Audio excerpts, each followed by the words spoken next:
Tom Drohan is my name. I live here in Clonmel, born and bred. My granduncle was Frank Drohan, who founded the column and everything in Clonmel. And my grandfather on my mother's side was part of the Troubles all the way up. So he joined the Vienna in 1915 and graduated to the Volunteers in 1917 and fought during the War of Independence around the county. He was, when the treaty was signed, he was very anti-treaty with most of his comrades, and so when the Civil War started, they were anti-treaty. He joined the Civil War on that side, fought around the county and up into Kilkenny against the Free State.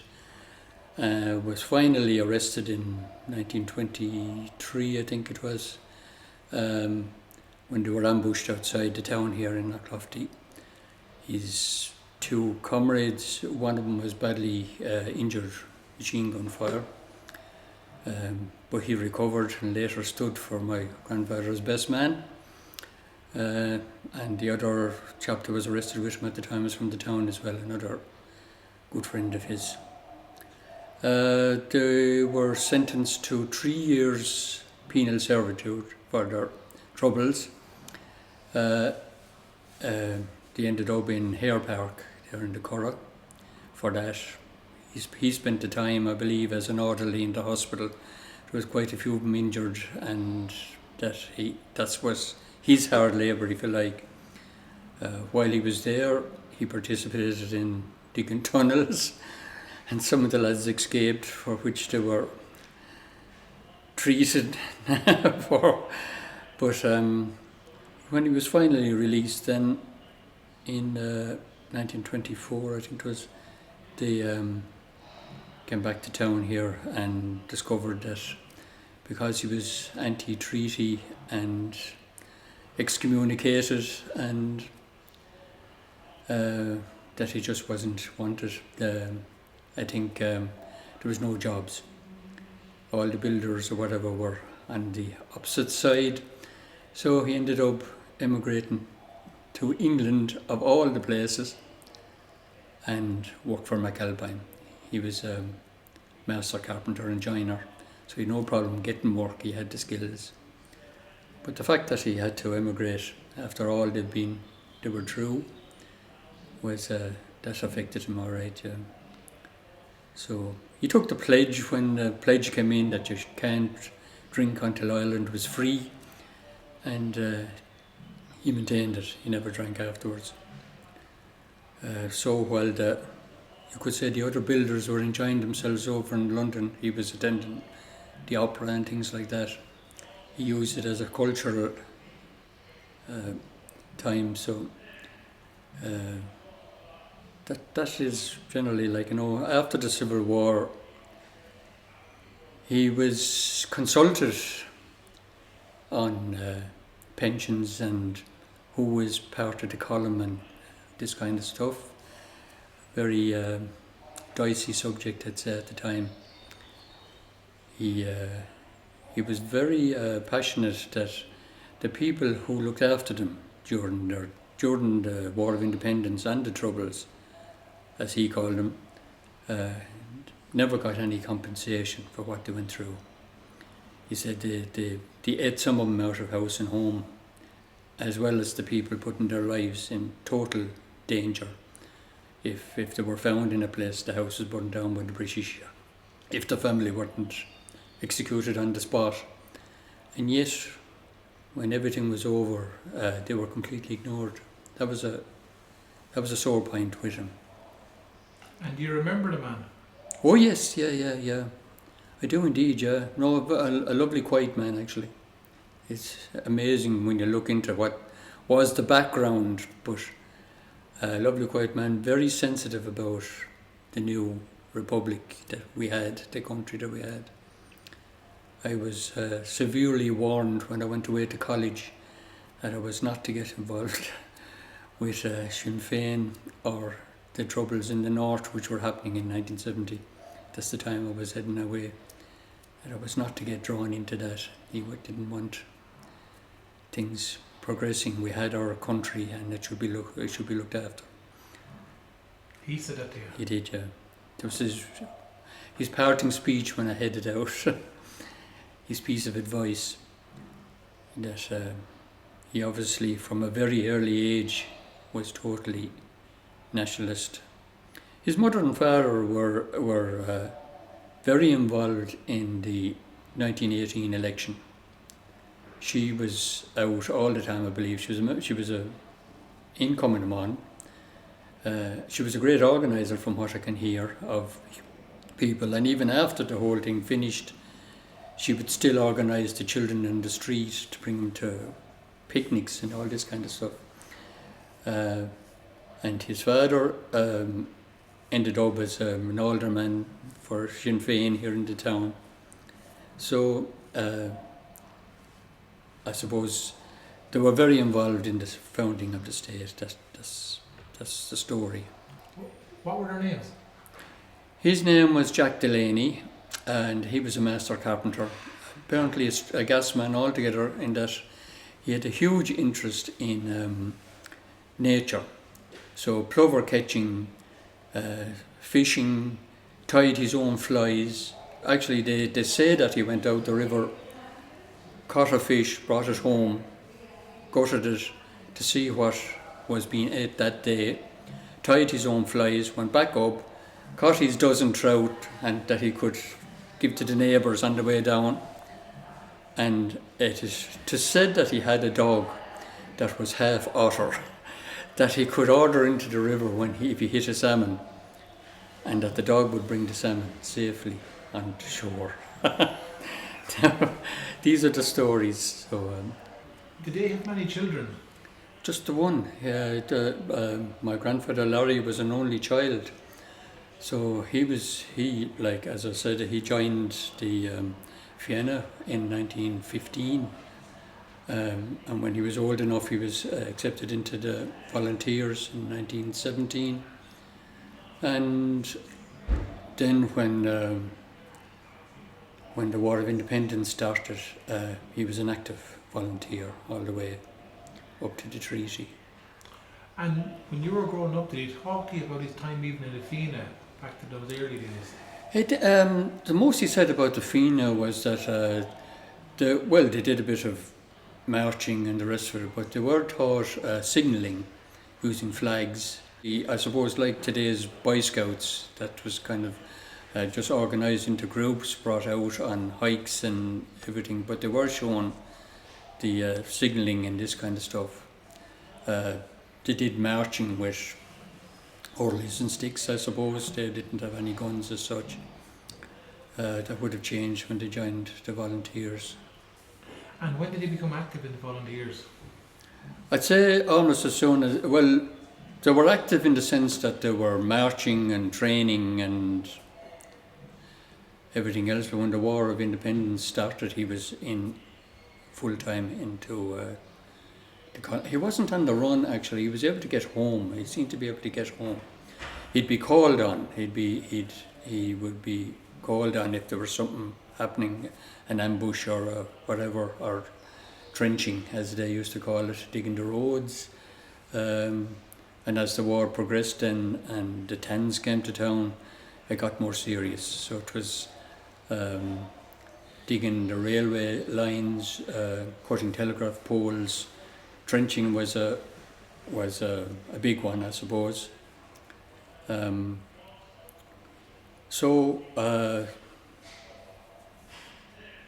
As I said, they were active. They ambushed or surrounded different barracks throughout the county. He was under different commanders, I suppose. In the initial, when he initially joined up, he'd been under my granduncle Frank Drohan, who had organised things here in Clonmel. But when Frank was arrested, he was arrested after 1916, spent his time in the prisons in England, ended up in Frankog with the lads, got to know the other lads. He was rearrested as part of the German plot, and sent to Usk, I think in Gloucester in England. So he was kind of off the scene in a sense. So there was different other leaders here in town. Larry Delaney would have been under at some stage. He'd have worked with Dan Breen, and he'd worked with Dinny Lacey, Dalton. Those he was called on. He was kind of an active member that could be called on for different special jobs. I think they called him a kind of a flying squad, a special unit. And what kind of age was he around that time? Very young, 16 or 17 when it started. So he was very young. I think a lot of them were of the same age. I have photos of him in the Vienna with the Signal Corps, and he certainly looks very young. Despite the fact that he was an only child, they were prepared to sacrifice him, if you like, for Ireland. And did he ever talk about his own mother and father, what they felt about him? They seemed to be all for it. It was a completely nationalist house. Like his mother had come from, as I said, the Quins in Banja. There's some story there that they were involved in the shooting of a landlord in Tip who was heavy into evicting. So there was a complete nationalist outlook there, very anti-British. And that obviously came down to him. They were prepared to sacrifice him. They left him off as a young lad. Even in the Vienna, he was running messages. Once he joined the volunteers, he couldn't have been more than about 18, I'd say, and was involved in the transporting machine guns from the main guard here, where the coonies were, out to different dumps, etc. So he was up to his neck, and if he got caught, he was finished. No doubt about it. We were prepared to take that on, obviously, against the empire. And he was still living here in Clonmel, and then on active service he'd go off for a day or 2 or 3 days. Yeah. Come back. No, he was working, as I said, he was a carpenter and joiner himself, but his father was the foreman of the works where he was employed. So if he disappeared for a day or 2, there was no questions asked, because his father was the foreman there. And he obviously had leave to go and do what they had to do, and was welcomed back when he appeared on the scene again. And was the home ever raided? Was he known to the RIC? The home was raided because his mother was heavily involved in the 1918 election, and also she was known to put herself in front of the RIC, if you like. The home itself, I don't recall him saying that it was raided, amazingly enough, but I do know that he had an old gun in the house that his mother buried in case they were arrested, because if they were found with any kind of a weapon, they were finished. So is the family home still there? The family home is still in existence, but it's not ours anymore. So it has passed on. I would have been reared there for a couple of years, all right, here in the town. Do you think the gun is still there? Do you think the gun is still there? I think the gun is still there. Well, the story was that she buried it, but was never found afterwards. So I don't know if, when he came back from being interned, I'm sure he would have asked where was the gun, and she said, "Oh, I buried it, I can't find it." So she either didn't want him to have it, or perhaps she sold it. There was an antique dealer apparently next door. They might have needed a few bob. I don't know. Did they suffer financially because of the whole thing? I think that the big thing for him was that he couldn't be employed when he was finally released, because he had taken the anti-treaty side. There was no builder here in town that would take on a person like that. They had been excommunicated as well, just to add to the insult, if you like, and they obviously were out of favour. I suppose it's hard to blame people, but he had to emigrate to England, where he worked for McAlpine. He had no problem getting a job because he was a skilled carpenter and cabinet maker. There was no problem getting work. But the fact that he had to go to England, of all places, after finally getting the English out of Ireland, he had to go over to get a job, was a big insult, if you like. But his mother actively worked on everybody around and got him a job. She actively got him a job back to get him home from England. How long did you spend in England? It was a couple of years, I think. He was definitely home in 1928 anyway, because that's when he got married here. I don't know exactly how long he was in England. And who did he marry? He married Biddy Quirk from Clonmel, outside Care there. I have a feeling that they may have met while he was on the run. That was one of the houses that they possibly called to or whatever. There seemed to be, like, in the grandmother's side, there seemed to be connections all over the place with the War of Independence. There was houses that we went to. As a young lad, I would have went with the grandfather, visiting the old houses, and it was obvious that they were all either War of Independence or Civil War. Any of the houses that he visited, and they were cousins, so there was no escaping. And they were saying that the poor old craters in the houses who were looking after them, they were feeding them. They were feeding them. They had their lives on the line, because if they were found in those houses, the houses would have been burned if the owners weren't killed or badly beaten. But they still looked after them. And he always had a gripe that they got no compensation for that. He had another gripe, I don't know whether you want to hear it or not. He said that after everything settled down, said that if all the people who got pensions were out on the hills, there wouldn't have been room in the hills for them. So he was constantly being asked to vouch for people that were in the column or on the hills or took part in a certain ambush or whatever. And he said it was amazing, the names that were coming up. Never heard of them, never seen them. But they were being pushed by some of the top men, politicians, obviously getting pensions for their constituents. That was another bone of contention. And was he writing these letters of recommendation? When was that? When he was being consulted. He was. He had spent obviously the time in the hills and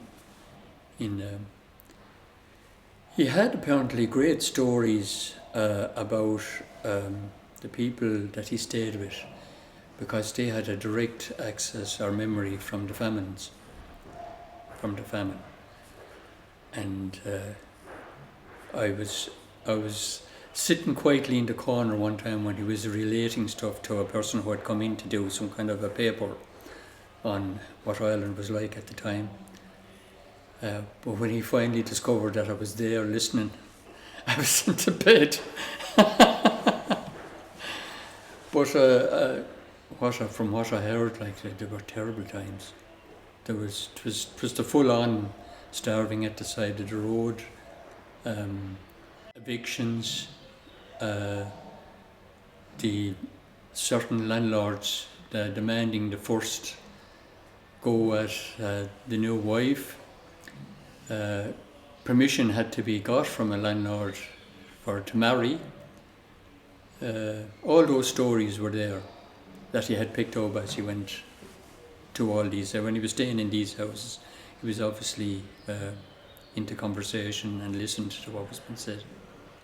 Here in town, the friars looked after the lads that were on the run. The rest, the parishes didn't. He was excommunicated, but any time if he turned up at the friary, he was welcome with open arms. It's like as if they were a different set or a different creed or something like that. They did look after the people. And during the time of the Civil War, did he ever talk about that kind of transition? What made up his mind? Why did he go take the anti-treaty side? At the anti-treaty side, you see, he was part of the column here in Clonmel who had fought the British to a standstill. And when they saw what was being offered in the treaty, that they still had to swear allegiance to the king. Frank Drohan had given his life between the prisons in England and organising things and being on the run and having his house smashed and everything else. So he was completely against the treaty as well. So you had everybody they looked up to were anti-treaty down here. It seems to have been, I think it was a Munster thing. That we were very, Munster was get rid of the British. So when the treaty came out, they felt that they had been let down. So when it came, my granduncle Frank Drohan was called to Dublin for the treaty debates. And he was horrified with what he heard on the floor, that the men he had met in Francock were at each other's throats, that the debates were really personal. He was just shocked, I think, or he was naive, I don't know which. But he came back and he said here locally in Clonmel that he was a TD for Clonmel at that stage. He had replaced Pierce McCann had died. Actually, Frank and Pierce McCann were in Gloucester in prison together, and both of them caught the flu in 1918, the Great Flu. Is it 18 and 19 and 100%? But he caught the flu. 12 of them were so bad that they were actually released from the prison to a hospital to die, basically. Frank had a temperature apparently of 104. He was definitely not going to survive. He maintained that Pierce McCann wasn't as bad and couldn't understand how Pierce had died. He had a question mark over that for the rest of his life. Pierce was the TD locally here, as well as being an IRA commander. And he felt that he was helped to pass on. He was also, if you like, from the upper class, so that didn't go down well either. When they were finally released from prison, Frank was deemed too sick to be moved back to Ireland. But he insisted that his comrades would carry him home, because if he was left behind, he'd never see home, because he'd have been on his own. Nobody to look after him. He'd have been an IRA man in England. There was no prospects. So he was actually carried home in a stretcher. It took ages to recover here in town. Actually, he was never really active as a commander after it, because two things had happened to him. The flu had completely done him in, and he had fell and busted his knee while he was in the prison and got no medical assistance and had a limp, if you like, afterwards. He was physically broken when he got back. Frank was offered command of the battalion here in South Tip, but he had to refuse because health had finished him, more or less. And for anyone listening here, how is Frank related to you again? Explain. Frank was my granduncle on the Drohan side. So I had the Drohan side and the Delaney side. That was a nationalist marriage, if you like. Frank took no part in the Civil War. But what he did allow was in January 1921, he allowed himself to be elected mayor of Clonmel at a time when the two mayors in Cork had died, and about 2 months later, the two mayors in Limerick were murdered, and he was regarded as the commander of the IRA here in town, and he was also the mayor of Clonmel. So he had a couple of targets on his back and was told to get out of town, to go on the run. He was ordered, even though he couldn't run. I think what persuaded him in the end was a group of auxiliaries. He at home in bed one night, a group of auxiliaries came up the back garden, but they mistook his house, and they shot open the door of the neighbour's house, arrested the neighbour and a couple that were staying there, brought him down to the barracks, which allowed him time to escape. So he had to go on the run then. But he wouldn't have been in good health at that stage. The TANs and the auxiliaries weren't interested that he was no longer the top IRA commander here. That didn't matter. He was still a figure. And they had at the time a policy where and it happened, your man Coney in the main guard, where they'd come in, they'd identify a prominent IRA person, arrest him, put him up in the front of the Crosley tender if they were heading out of town, if they were heading out to, say, the barracks in K or something like that. So he'd be up front, and if anybody said boo to them on the way out to K, he wouldn't come back. And the story goes that Sean Coney had a wig, and just to add to his humiliation, they stuck the wig on a bayonet beside him on the way out. But that wasn't his fear. His fear would be that he'd get back home at all, or that he wouldn't be bet up, or accidentally shot while escaping, or any other such thing. There must have been desperately frightening times, to be honest. Frank Drohan himself,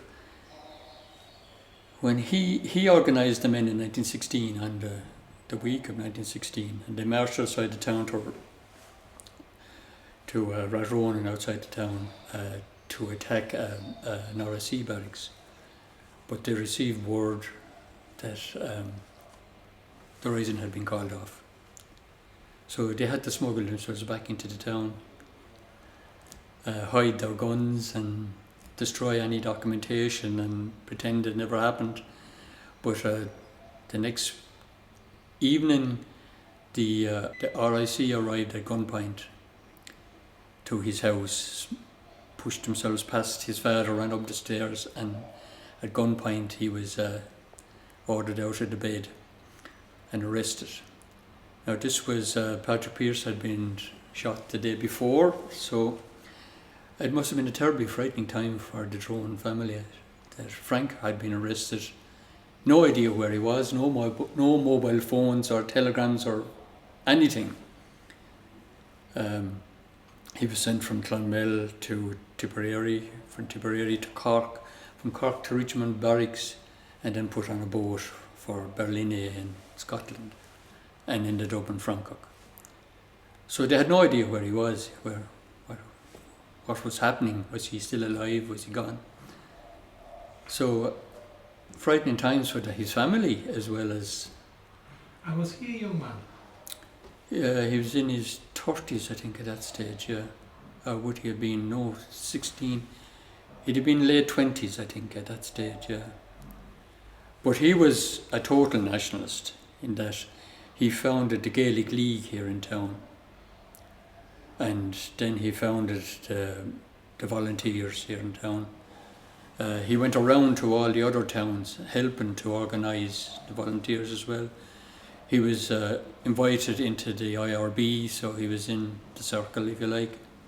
And he worked. He basically presented himself totally to the cause, if you like. And did he marry at all? He did. No, he was to get married, and the German round up the so-called second arrest. This German plot came into place. So he was actually sent to England before he could marry. So when he came home, he had the flu. His knee was busted. He was on the run. Everything seemed to be going against him. But he actually married a girl here who was a member of Clonmel. They don't move far, I suppose. She died about 5 months later of heart failure. So now he was mentally in a bad place, as well as everything else that was happening. On the honeymoon, they went to a safe house in Dublin to some friend of his that he had met in Francock.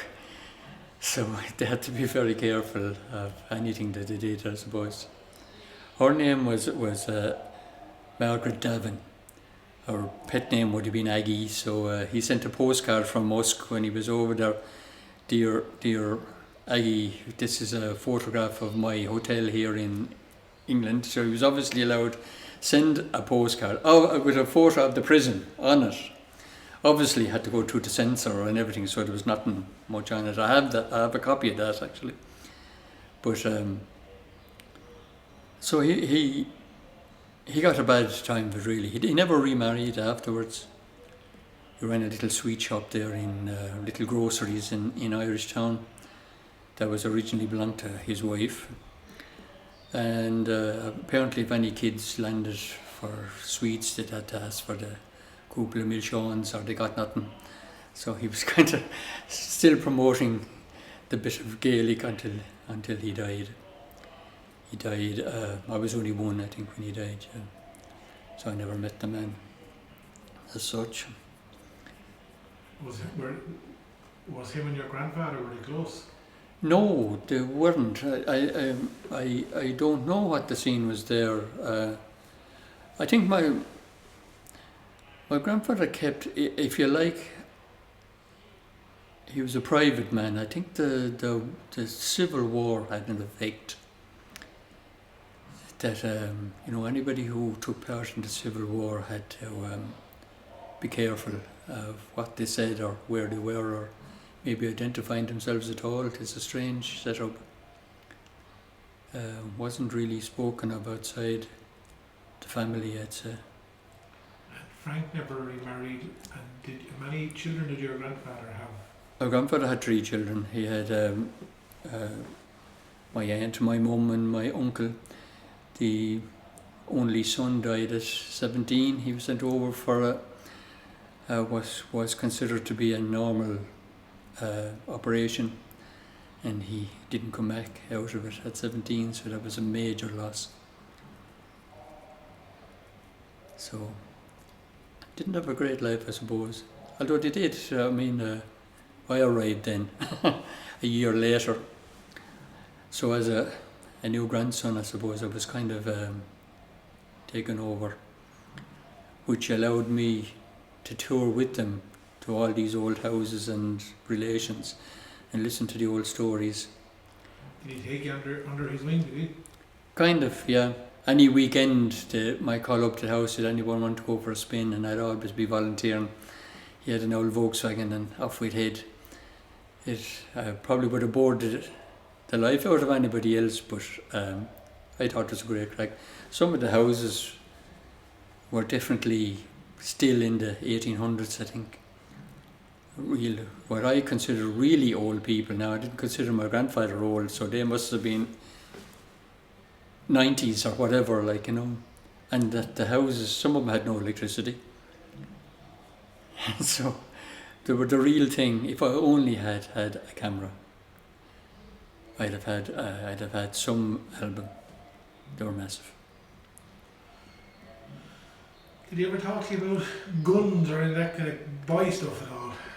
I used to spend weekends over in the grandparents' house as a young lad, where the guns were brought out to be cleaned.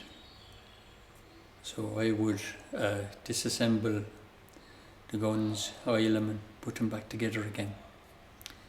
I was completely trained on safety with regards to guns. If you pointed one in any direction of anybody living, you got a severe scolding. I was brought out to fire a Colt 45, his Colt 45 that he had as when he was in the War of Independence. It was in 1918, I think, Colt 45, a wicked heavy thing altogether. When I fired off the first shot, I think I couldn't hear anything for about half an hour afterwards. The loudness of it. He had brought me out to a sand quarry to fire it. So he trained me and all, which I suppose led him to advise me to stay away from Sinn Féin and the troubles in the north. He might have felt that he had pushed me in the wrong direction and that it would be easy for me to jump. So he stopped. He was adamant that the war was finished. When did he pass away? The early 1970s. I wouldn't have the date now. I had 2 children myself at that stage. I got a photo of him with one of the children. I took a photo with the other, but those were the days where you had to wait for the camera the film to be developed, and that photo didn't come out. Really annoyed me for the rest of my life. That the second daughter did not get a photo with her great-grandfather. Those people leave a mark on you, don't they? Oh, definitely. Absolutely, yeah. Now he had great interests. He was a film goer. He had a great interest in classical music.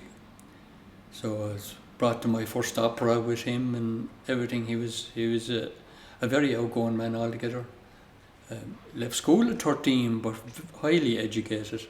I think he was a reader and fully educated outside the actual Christian Brothers. So I suppose he got a life's education as well from living with these people who into safe houses that put them up, but are generally old people, and listening to the stories of what happened during the famine times and the bad times that happened, all if you like, fortifying his belief that this was the right thing he was doing to get rid of the British once and for all, that they were no good and the class system was wrong. So. And would you still carry some of his beliefs or his strengths with you? Do you think you'd have them? I'd say I probably have, yeah. He would have had an influence on me, there's no doubt about it.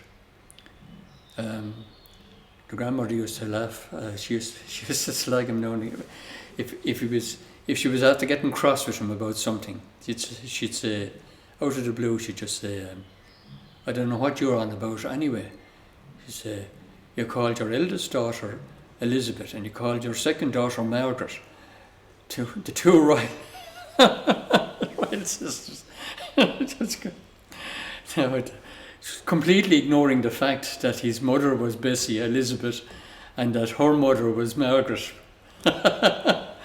So they definitely weren't called after the royal family, but it was one of her things. Well, then all those names are gone now. The new lists of names have completely different stuff in them. Listen, it's lovely chatting to you. I hope we get something out of it. It is.